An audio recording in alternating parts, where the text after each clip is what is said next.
함께 나누실 말씀 에스라 10장 16절부터 44절까지 말씀입니다. 한 절씩 교독합니다. 포로로 잡혀갔다 돌아온 많은 사람들은 에스라의 의견을 지지했습니다. 제사장 에스라는 각 가문에 따라 이름별로 몇몇 우두머리를 따로 세웠습니다. 그들은 열째 달 1일에 자리에 앉아 사례들을 조사했습니다. 이방 여자와 결혼한 모든 사람을 조사한 그 일은 다음해 첫째 달 1일에 끝났습니다. 다음은 제사장 자손 가운데 이방 여자와 결혼한 사람들입니다. 요사닥의 아들 예수아와 그 형제들의 자손 가운데 마아세야, 엘리에셀, 야립, 그달랴가 있었습니다. 그들은 모두 손을 들어서 아내를 내보내기로 서약하고 각각 자기 죄를 위해 양떼 가운데 순양 한 마리를 속건제로 드렸습니다. 인멜 자손 가운데 하나니와 스바랴, 하림 자손 가운데 마아세야, 엘리야, 스마야, 여히엘, 우시야, 바솔 자손 가운데 엘리오에네, 마아세야, 이스마엘, 느다넬, 요사밧, 엘라사가 있었습니다. 레위 사람 가운데 요사밧, 시므이, 글리다라고도 하는 글라야, 부다히야, 유다, 엘리에셀이 있었고, 노래하는 사람 가운데 엘리야십, 문지기 가운데 살룸, 델렘, 우리가 있었습니다. 또 다른 이스라엘 사람으로 바로스 사손 가운데 라마, 이시야, 멜기야, 미야민, 엘레아살, 말기야, 브나야, 엘람 자손 가운데 마따냐, 스가랴, 여히엘, 압디, 여레못, 엘리야, 사투 자손 가운데 엘리에네오, 엘리야십, 마따냐, 여레못, 사밧, 아시사, 베베 자손 가운데 요하난, 하나냐, 삽베, 아들레, 바니 자손 가운데 무술람, 말룩, 아다야, 아습, 스알, 여레못, 바모압 자손 가운데 안나, 블랄, 브나야, 마아세야, 마따냐, 부살렐, 빈누이, 므낫세, 하림 자손 가운데 엘리에셀, 이시야, 말기야, 스마야, 시므온, 베냐민, 말룩, 스마랴, 하숨 자손 가운데 마뜨네, 마따빠, 마따따, 사밧, 엘리웨셋, 여레메, 므낫세, 시므이, 바니 자손 가운데 마아데, 아므람, 우엘, 브나야, 베드야, 글루이, 와냐, 무레못, 에라십, 마따냐, 마뜨네, 야하수, 바니, 빈누이, 시므이, 셸레마, 나단, 아다야, 막나브드베, 사세, 사레, 아살렐, 셀레마, 스마랴, 살룸, 아라마, 아마랴, 요셉, 누보자손 가운데 여이엘, 마띠디아, 사밧, 스비네, 잇도, 요엘, 브나야가 있었습니다. 이상은 모두 이방 여자와 결혼한 사람이었고 이들 가운데 일부는 이방 아내와의 사이에 자식도 있었습니다. 아멘.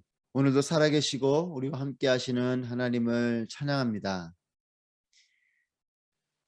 비전은 흘러갈 때에 참된 비전이 되는 것입니다. 하나님 말씀도 들려지고 받아들여질 때에 생명의 말씀이 되는 것이죠. 예수님께서 설교하실 때에도 들을 귀 있는 자는 들으라 이렇게 말씀하셨습니다.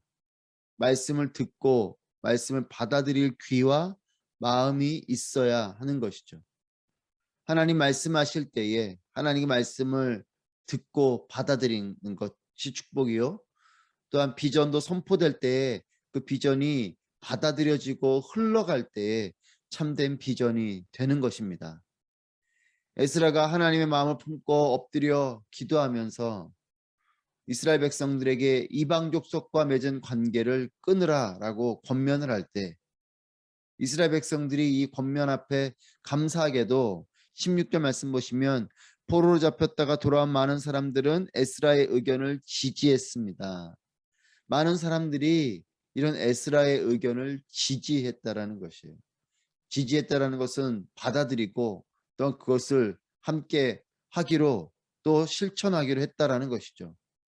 그들이 에스라의 이와 같은 비전을 이와 같은 의견을 들었고 또 마음에 품고 실천하기로 했다라는 것입니다. 그래서 각 가문에 따라서 사람을 각각 세워서 이방 여자와 결혼한 모든 사람을 조사하게 됩니다. 이렇게 가문별로 사람을 세우고 그 사람을 통해서 조사하겠다라는 것은 스스로가 책임감 있게 철저하게 조사를 하기로 했다라는 것입니다. 그리고 실제로 그렇게 조사를 했던 것이죠. 여러분, 거룩한 비전이 흘러가는 것이 축복입니다. 이스라엘 백성들은 비록 하나님 앞에 죄를 범했지만 그들의 영성이 살아있음을 봅니다. 왜냐하면 공동체에게 이 죄악을 회개하고 정결함을 위한 결단을 제안했을 때 이것을 흔쾌히 받아들이고 이 일을 따르고 또 실천하는 살아있는 공동체이기 때문에 그렇습니다. 이스라엘 백성들이 비록 포로의 삶을 마치고 이스라엘 땅으로 다시 돌아와서 성전을 재건하면서 하나님 말씀을 순종하지 아니하고 이방 족속들과 시집 보내고 장가 보내고 섞이는 이런 범죄를 하였지만 하나님 앞에 죄를 범하였지만 이들은 회개에 대한 마음을 품고 또한 그것을 다시 정결하게 하기로 결정했다라는 것이죠. 영성이 살아있다라는 것입니다. 이스라엘로 돌아와서 성전을 재건하는 것 너무나 귀한 일입니다. 하지만 그 성전을 재건하는 것보다 더욱 중요한 것은 공동체가 재건되는 것이에요. 건물을 세우는 일보다 더 중요한 것은 그들의 공동체가 재건되는 것이죠. 건물보다 중요한 것은 공동체입니다. 우리의 가정도 우리의 교회도 또한 어떠한 공동체이든지 건물이나 눈에 보이는 것보다 더 중요한 것은 공동체성인 것이에요. 예를 들면 비싸고 화려하고 좋은 집, 좋은 건물에 산다고 다 좋은 가정은 아니죠. 아무리 우리가 비싼 집을 사도 좋은 가정이 아니면 그 비싼 집에 사는 그 공동체는 좋은 공동체일 수 없습니다. 오히려 조금 허름한 집에 살아도 그 공동체성이 살아있는 가정이 아름다운 가정이고 좋은 가정인 거죠. 성전을 재건한다고 이스라엘 백성들이 다시 회복되는 것이 아니라 그들의 영적인 공동체로서 하나님 중심적인 공동체로서 재건될 때에 그들이 진정으로 회복이 되는 것입니다. 포로로 돌아온 그렇기 때문에 이들이 그렇게 크지 않은 공동체죠. 그리 크지 않은 공동체인 이 이스라엘이 이스라엘 땅으로 다시 포로에서 돌아왔었을 때 처음부터 건강하고 거룩한 공동체의 DNA를 심지 않으면 위험한 것입니다. 이들이 크지 않은 공동체이기 때문에 이방 족속들과 연결이 되면 쉽게 영향을 받고 오히려 그들의 문화에 섞여버리는, 오히려 그들의 문화를 쉽게 따라가 버리는 이런 상황이 되는 것이죠. 그렇기 때문에 처음부터 그들은 하나님 말씀에 따라서 철저하게 이 공동체성을 지켜가고 영적인 DNA를 하나하나 잘 세워가지 않으면 이 공동체는 위험합니다.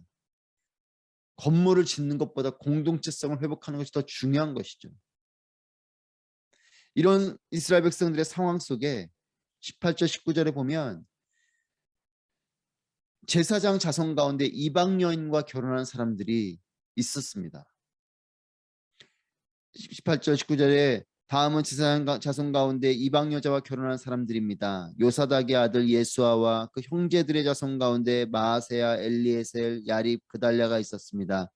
그들은 모두 손을 들어서 아내를 내보내기로 서약하고 각각 자기 죄를 위해 양떼 가운데 순양 한 마리를 속건제로 드렸습니다. 제사장의 자손이어도 이방 여인과 결혼한 사람들이 있는 것입니다. 나의 자리, 나의 신분이 나를 지켜주지 않습니다. 나의 중심이 나를 지켜주는 것이죠. 제사장의 자손이라고 다 거룩하지 않습니다. 제사장의 자손이라고 하나님 말씀을 다 순종하는 것이 아니에요. 그 신분이 제사장의 가문, 제사장의 그 자손이기 때문에 그의 영성이 좋다, 그렇지 않습니다. 그의 중심이 자기를 지켜주는 것이에요. 하나님 말씀으로 내면이 채워진 사람은 그 사람이 어떠한 신분을 가지고 있던 어떠한 모습이든 어떠한 환경 가운데 있는 사람이든 그 사람은 복 있는 사람인 것이에요. 제사장의 자손들, 그들은 비록 하나님 앞에 범죄하였지만 이들이 다시 돌이키는 과정 가운데 거룩한 부담감을 가지고 각각 순양 한 마리를 속건제로 드리기로 합니다. 제물을 드리는 것, 하나님 앞에 제사를 드리는 이와 같은 것은 이 속건제를 드리는 순양 한 마리씩을 드리기로 한 것은 그들의 마음의 부분인 거죠. 제물을 드리는 그곳에 그들의 마음이 있는 것입니다. 스스로가 이에 대한 책임을 지고 또 이 죄악에 대한 통감하는 마음으로 이 순양을 속건제로 드리는 것이죠. 죄는 대가를 치러야 하는 것입니다. 하나님은 사랑이 많은 분이십니다. 하지만 공의의 하나님이시기도 합니다. 하나님은 공의의 하나님이시기 때문에 이 죄에 대해서 분명히 대가를 치료하는 것이 필요합니다. 그래서 구약의 제사법은 제사법 중에선 속죄제와 속건제를 명령하시는 거죠. 죄를 범하는 것에 대해서 이런 속죄제와 속건제를 명령하십니다. 죄를 사함받기 위해서 드려지는 것이 속죄제고, 성물에 대한 죄, 또한 이웃의 물건을 늑탈하고 가져가는 이런 경우에 대한 대가를 지불하는 것이 속건제입니다. 제사장의 자손들은 이방 여인과 결혼한 것, 또 이것을 성전을 더럽혔고 또 공동체에 피해를 준 것으로 스스로 반성하면서 이 대가를 지불하기 위한 속건제를 드리는 것이죠. 우리의 구원이 쉬운 것처럼 보이지만 믿기만 하면 구원받는 이 이신칭의에 따라서 우리의 구원이 때로는 너무나 쉽게 보이는 경우가 있어요. 하지만 여러분, 분명히 우리의 죄에 대한 대가가 치러졌다는 것을 기억하십시오. 예수님의 십자가의 그 희생 제물이 되신 대가가 지불된 것이에요. 이 대가를 기억해야 됩니다. 거저 온 것이 아니에요. 물론 하나님의 은혜로 주어진 것이지만 우리의 죄에 대한 대가가 그냥 덮여져 버린 것이 아닙니다. 분명한 대가를 치른 것이에요. 그리고 그 대가를 하나님께서 직접 대신해서 지불해 주셨다라는 것이에요. 이것이 우리의 구원입니다. 죄에 대한 것도 분명한 대가가 있다는 것을 기억하시고 우리의 구원이 엄청난 대가를 지불한 것임을 기억하십시오. 그럴 때 우리 구원받은 우리는 이 은혜는 크게 다가오게 되는 것입니다. 여러분, 이것을 분명히 인식하고 회개해야 되는 것입니다. 우리 회개할 때 예수님의 그 십자가의 보혈의 능력으로 우리가 죄사함 받게 되는 것이에요. 구원받게 되는 것입니다. 그렇기 때문에 회개할 때마다 우리의 이 죄에 대한 대가가 얼마나 큰 것이었는지를 기억하셔야 됩니다. 그것을 인식하고 회개해야 되는 것이죠. 언제부터인가 우리의 은혜가 값싼 은혜가 되어버린 것은 아닌가 싶습니다. 여러분, 은혜가 값싸게 여겨지면 그 은혜가 그렇게 감격이 되지 않아요. 우리가 감당할 수 없는, 내가 이런 은혜를 받아도 되는가라는 그 마음, 나와 같은 자가 구원받은 것이 얼마나 큰 하나님의 사랑이고 선물인가를 우리가 알 때에 그 하나님의 크신 은혜를 깨닫게 되는 것이죠. 18절부터 해서 여러 이름들이 나옵니다. 110명의 사람들이 기록되어져 있어요. 이 중 성전을 섬긴 사람들이 28명입니다. 적지 않은 숫자죠. 110명 중에 28명이 성전을 섬겼던 사람입니다. 여러분, 이 상황을 잘 묵상해 보십시다. 이스라엘 백성들이 바벨론 포로로 돌아와서 성전을 재건합니다. 그리고 재건된 이 성전에서 하나님께 제사를 드리고 또 영적인 회복이 일어나야 하는데, 이 상황을 보면 성전은 재건되고 있는데 정작 영적 공동체여야 할 이스라엘이 타락하고 있는 거죠. 두 번째는 이 성전을 섬겨야 할 사람들이 앞서 타락을 하게 되는, 이런 영적으로는 큰 위기와 도전의 상황인 것이 지금 이 상황인 것입니다. 돌아와서 건물을 세우는 일이 중요한 것이 아니죠. 돌아와서 그들이 온전한 하나님의 영적인 공동체로, 하나님 백성으로, 하나님의 나라로 그들이 세워지는 것이 중요한 것입니다. 이런 영적인 큰 위기와 도전 앞에 지금 이스라엘 백성들이 서 있는 것이죠. 하나님 앞에 죄를 범하고 그것을 또 성전을 섬기는 이와 같은 사람들이 앞서서 했다라는 것이에요.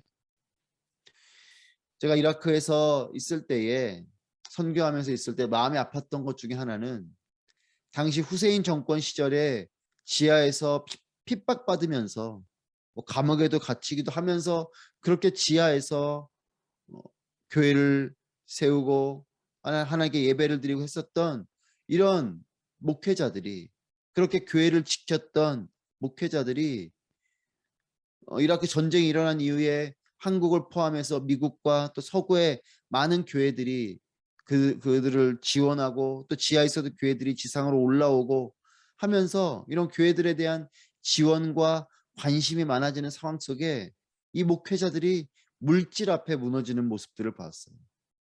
후원을 해주다 보니 그 물질 앞에 이들의 눈이 멀고 그들의 영성이 흐려지고, 정말 사담 후세인 때는 지하에서 핍박받으면서도 하나님 앞에 온전히 예배드렸던 그들이 이제는 후원을 어느 쪽이 더 많이 해주는가, 미국이 더 많이 해주는가, 뭐 한국 교회가 더 많이 해주는가, 이런 거에 따라서 흔들리고 그렇게 관계 맺는 것에 혈안이 돼 있는 이런 모습을 보면서 참 안타까운 마음이 들었습니다. 후세인 정권이 무너지고 교회가 지상으로 올라오고 더 아름다운 정말 하나님의 교회로 세워져 가야 할 이때에 이들이 물질 앞에 타락하게 되는 이런 타락이 함께 찾아오는 것을 보았습니다. 여러분, 우리의 삶에도 마찬가지예요. 영적으로 새로워지고 부흥을 경험할 때가 더욱 마음을 다잡아야 할 때입니다. 이스라엘 백성들이 포로로 있다가 이스라엘 땅으로 다시 돌아와서 성전을 재건하는 얼마나 영광스러운 일이고 얼마나 기쁜 일입니까? 이들이 돌아와서 우선적으로 하게 된 일이 성전을 재건하는, 하나님께 제사를 드린, 하나님께 예배드렸던 이 성전을 재건하는 일이 이들에게 우선되는 일이었어요. 얼마나 영광스러운 일입니까? 정말 감사하고 기쁨이 넘치는 그런 순간인데 이때에 하나님께 죄를 범하는, 여러분, 이것이 우리의 모습인 거죠. 그렇기 때문에 영적으로 새로워지고 부흥을 경험할 때에 더욱 마음을 다잡아야 되는 것이에요. 더욱 하나님께, 하나님 말씀에 철저해져야 되는 것입니다. 44절 말씀을 보십시오. 이상은 모두 이방 여자와 결혼한 사람이었고 이들 가운데 일부는 이방 아내와의 사이에 자식도 있었습니다. 자식도 있었습니다. 이방 여인이지만 자신의 아내였습니다. 이런 아내를 떠나보내는 이 관계를 끊어야 되는 것이 또 마음이 아픈 일이지만 심지어는 자식까지 있는 이런 상황은 더욱 안타까운 일이죠. 하지만 하나님 말씀에 따라 이 정결함을 지키기 위해서 이 잘못 끼워진 단추를 다시 올바로 끼워야 되는 이 상황인 것입니다. 죄의 결과는 이처럼 비참한 것이에요. 아내를 떠나보내고 심지어는 자식까지 있는 이런 상황 속에 이와 같은 결단을 해야 되고 이 아내를 떠나보내야 되는, 얼마나 비참한 일입니까? 죄악에서 돌이키는 일이 이렇게 힘든 일이고 고통이 따르는 일인 것임을 기억하십시오. 죄를 지어도 예수님 잘못했습니다, 용서해 주세요 하고 회개하면 괜찮지, 이렇게 가볍게 생각할 일이 아니라는 것이에요. 물론 예수님의 이름으로 우리가 기도하면 용서를 해주시지만 이 죄에 대한 분명한 이 어려움과 고통들이 우리 가운데는 있을 수 있습니다. 여러분, 회개하는 것이 축복이지만 죄를 안 짓는 것은 더 축복이에요. 우리의 회개는 너무 값싼 은혜를 구하고 있지는 않은지 돌아봅니다. 고통과 힘겨움을 회피하고자 어느 경우에는 온전한 돌이킴을 못하고 있지는 않은가. 왜냐하면 고통이 있기 때문에, 이 대가를 지불해야 되기 때문에 아예 온전하게 돌이키지 않은, 적당하게 돌이키려고 하는 이런 경우가 있지는 않을까. 여러분, 우리 스스로를 돌아봐야 됩니다. 성전을 재건하는 일보다 더 중요한 것은 이 성전에 머물 공동체의 영성이 견고하게 재건되는 것입니다. 우리의 가정이, 우리의 교회가, 우리가 속한 공동체가 겉모습만이 아닌 내적으로 거룩해지고 새로워지기를 축복합니다. 무너진 성전을 다시 세우는 건축을 하듯이 우리 공동체도 회개를 통해서 다시금 영적인 건축을 새롭게 해 나가야 합니다. 대가를 지불하더라도 하나님께로 돌이키십시오. 고통이 있을지도 모릅니다. 하지만 회개하고 끊어내야 되는 것이에요. 큰 병일수록 회복의 과정은 더욱 힘겹고 고통스럽습니다. 하지만 이것을 해야지 이 큰 병이 회복이 되고 건강이 회복되는 것이죠. 치유가 되고 회복이 일어나는 것입니다. 여러분들 또한 저와 여러분 이 아침에 우리가 결단하고 또 권면하는 것은 하나님의 수술대로 오르십시오. 그리고 고통을 감수하며 회개하고 돌이키십시오. 성령님께서 깨닫게 하시는 죄가 있습니까?